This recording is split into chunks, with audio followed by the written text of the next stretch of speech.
Another WWE pay-per-view in the books means I gotta rank the card. WrestleMania Backlash was an event that had a lot smaller of a card than I expected. Only one match was for a title, and there were only 5 other matches along with it. But that did manage to give more time to every single match, and it was quite refreshing to get a different pace. While it wasn't the most memorable show by any means, it was still a good event with plenty of stuff to remember. So, I'm Duke from Duke It Out, here to rank all 6 matches of the WrestleMania Backlash card from its worst to its best. Number 6, Happy Corbin vs. Madcap Moss. While this takes my last place spot, this wasn't awful by any stretch. Madcap Moss clearly had a lot of fuel going into his pay-per-view singles debut, and he got some good moves in there, with the fall-away slam being the most memorable for me. It showed off the power he has in the ring, and Happy made sure to sell it well. Corbin added good heat and performed desperately enough to keep us guessing. The Sunset Flip win was an alright finish, but it definitely is a sign that this, like most Corbin feuds, is far from over. Number 5, Omos vs. Bobby Lashley. The first WrestleMania rematch I'll be talking about for this card, and this left a much bigger impression on me than I thought it would, especially from Omos. His movement was a lot more laser focused than we've seen from most of his work, and MVP heating him up did make it more intriguing. Lashley bumped around really well, and while I think he got too many distracted spots, it fit for the MVP feud. Omos getting the win this time was what fit for the story, and with the heat Omos is going on right now, it could lead to one of the biggest surprises since Braun Strowman's destructive rise in 2017. Number 4, Charlotte Flair vs. Ronda Rousey. The only title match from the show, and got the big stipulation being an I Quit match.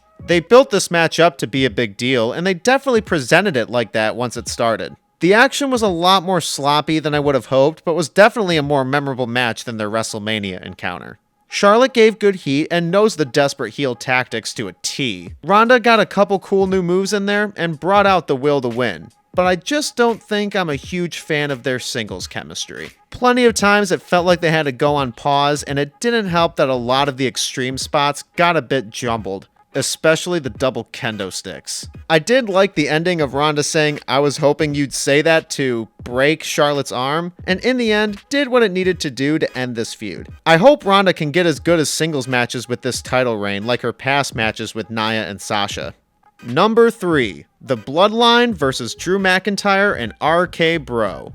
It was a bit confusing to change this match from the title unification bout between the Usos and RK-Bro, but with the maybe hidden injury of Roman, it adds more sense into it. And with what we got, they sure gave it their all, and it was a really fun main event. Riddle does a fantastic job of the beaten man for a tag match. He bumps around very well, and with him being a fantastic wrestler already, makes the comebacks that more believable. Orton took his time to get in, being a great heat magnet in the corner, and like I mentioned before, his hot tag is always energetic as hell. Regardless of how little it changes, it's just as over. And that RKO he got on Roman was both hilarious and awesome. Drew did great as well, always knowing how to keep a crowd alive, and the sequences of him tossing Roman around made me really excited to see the future singles feud between these two. The Usos gave very slick and honestly brutal spots, and they really kept up the pace on where to be for every spot, while showing off new moves. It really establishes how good they are as performers, with the fact of how good they are in this heel run, and it differing their previous one completely. Roman was an amazing heel magnet here. While he did bump around and do some stuff in the ring, his highlights were almost all from his taunts, and the spot of him just holding the titles mid-match was brilliant. The crowd was into it, the commentators sold the match very well, and for what was booked, this was near the best we could have gotten. Number 2, Edge vs. AJ Styles. I wasn't sure what kind of match I was going to get from this, and this was even better than their WrestleMania bout. The beginning got started with a lot more aggression, and the brawling of the two on the outside was very well executed, especially thanks to Styles selling it all greatly.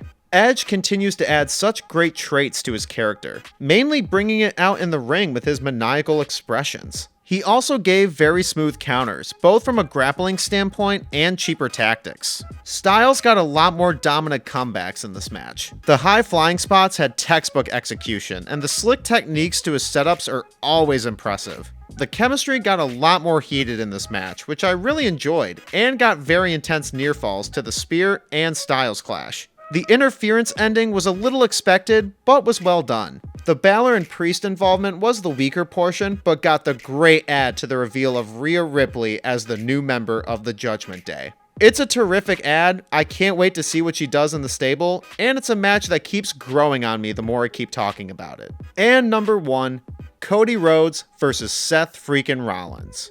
Opening match on the card, and it stayed the show stealer. The match between Cody and Seth at Mania was already fantastic. While I do think the moment of Cody's return is definitely going to make that match more memorable, I think this match was just slightly better from an in-ring perspective. The beginning back and forth grappling was fantastic, with both guys delivering very quick and beyond impressive technique, and read of each other's skill. Seth gave one of his most stiff and dominant performances in recent memory. He sold the character's urge to beat Cody brilliantly, and it seemed to make every move of his look even better. The elbow strikes looked extra painful, and he gave one of his best looking frog splashes ever.